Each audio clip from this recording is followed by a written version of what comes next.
The next query really is regarding a woman who is pregnant or is nursing, breastfeeding, nursing, rearing the children. Why are they exempted? According to the verse of the Quran in Surah Baqarah, chapter number 2, verse number 185, that if a person is ill and traveling, he can make up his prescribed periods of day of fasting later on.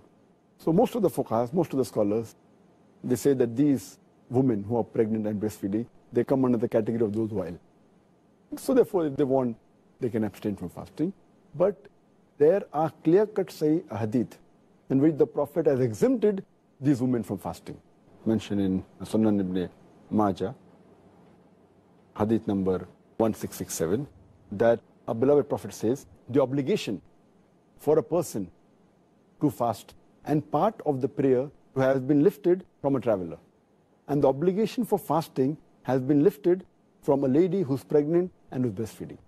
Our beloved Prophet ﷺ also said, it's mentioned in Sunan Nisa'i, in the book of fasting, hadith number 2274, that Allah subhanahu wa ta'ala has relieved the traveler from fasting and half his prayer, and Allah subhanahu wa ta'ala has relieved the pregnant woman and the woman who's breastfeeding from fasting. So based on these two hadith also, it's clear-cut that the pregnant woman and the women who are breastfeeding, they have been exempted. And the logical reason that one can think is because when a lady, she's pregnant or she's breastfeeding, the food she eats is not only for herself. It's for herself as well as the baby she's carrying or the baby she's feeding. So but natural, if her fasting makes it difficult for her or becomes difficult for a baby, then she's exempted from fasting. But if she's in the early stage of pregnancy, and if she feels, or she's breastfeeding, and if she feels that fasting will not cause any damage to her health and will not cause a damage to the baby, then she should fast. If she has a doubt, if she can do it with hardship, as long as there's no damage to herself, to her health, and the baby, she has the option to fast, not to fast. But if it's causing damage to her health or the baby, it becomes haram for her to fast. Because Allah subhanahu wa ta'ala does not want to lay a burden more than what a person can bear. And in this regard, that's the reason Allah has exempted them. Later on, when they're healthy, and they stop breastfeeding, or when the pregnancy ends, after postnatal bleeding, then they have to make up for the fast they have missed before the... ذاكر, I feel that the next question, of all the questions that we've got to ask today, will perhaps shock quite a few people. The issue of a man and his wife, perhaps sitting on a sofa or some other place of comfort, and the husband delivers a kiss on the wife's face, let's say, or the lips of the wife. Is this an action which nullifies the fast or is permitted?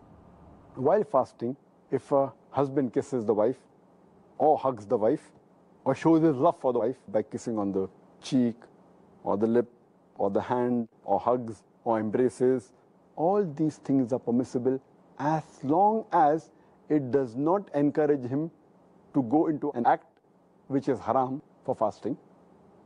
And this is very well stated in the hadith of Muhammad sallallahu alaihi wasallam. It's mentioned in Sahih Bukhari, volume number 3, in the book of fasting, hadith number 1927, that Aisha, may Allah be pleased with her, she says that the Prophet used to kiss and embrace his wives while fasting. But he was the best amongst you to control himself. That means the Prophet had the power to control.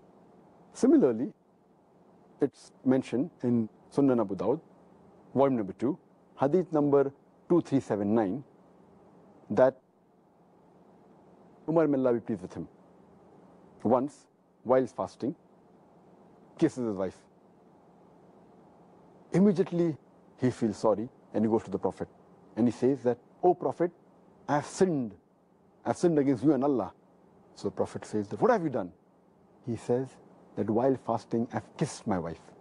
So the Prophet asks him that when you gargle or rinse your mouth while doing wudu, does your fast break? So Umar, may Allah be pleased with him, he said, "No." So why bother?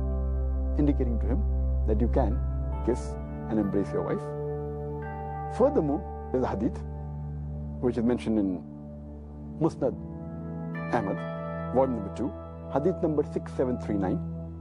One of the Sahaba, he narrates that a young man comes to Prophet Muhammad and asks him that, can I kiss my wife while I'm fasting? The Prophet says, no. Later on, an old man comes to the Prophet and asks him that, can I kiss my wife while fasting? And the Prophet says, yes. So the Sahaba look amongst themselves that how come the answer is differing? Then the Prophet replies that this man can control himself. So the basic ruling is that if a person knows that he can control himself after kissing or hugging his wife, and is sure that it will not lead into an act which will nullify the fast. For example, it will not lead into a sexual intercourse or will not lead into ejaculation. As long as he can control himself, kissing and hugging is permitted. If he cannot control himself and he fears that he will go into the act which will nullify the fast, like intercourse or ejaculation, then it is prohibited for him. So the answer is yes, but it comes with an Islamic health warning. That's right. Relates to a woman who's cooking during the fast. Is she allowed to taste the food? As long as the person who's cooking the food, whether it be a gent cook or lady cook, there's a hadith in Sahih Bukhari, volume number 3, in the book of fasting, chapter number 25.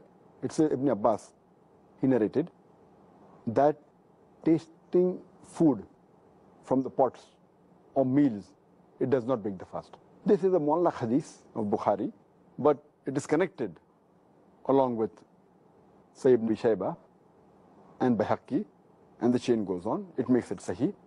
And it says that Ibn Abbas, may Allah be pleased with him, he says that tasting vinegar and food while fasting. So all these hadith prove that while fasting a person can taste food, but you have to be careful. The food should not enter your throat, you should not swallow the food. And that is the reason the scholars say that if it's required, you should do it. Otherwise not. For example, Imam Ahmad ibn Hanbal, he says that tasting food is makruh, unless it's a necessity. Same with Shaykh ibn Taymiyyah. He says that it is makruh unless it's a necessity. And while it's a necessity, if a woman is cooking food, she has to place the food on the tip of the tongue, so that she realizes whether the food is sweet or salty, and then she should spit it out. She should not swallow it. So that will not break her fast. Or if a mother wants to give food to the baby, and the only way she can give is by chewing it. So she is permitted to chew the food and then give it to the baby. But care should be taken that they should not swallow any particle of the food. She should spit it out. So these are necessities where it's permissible to taste food, but unnecessary.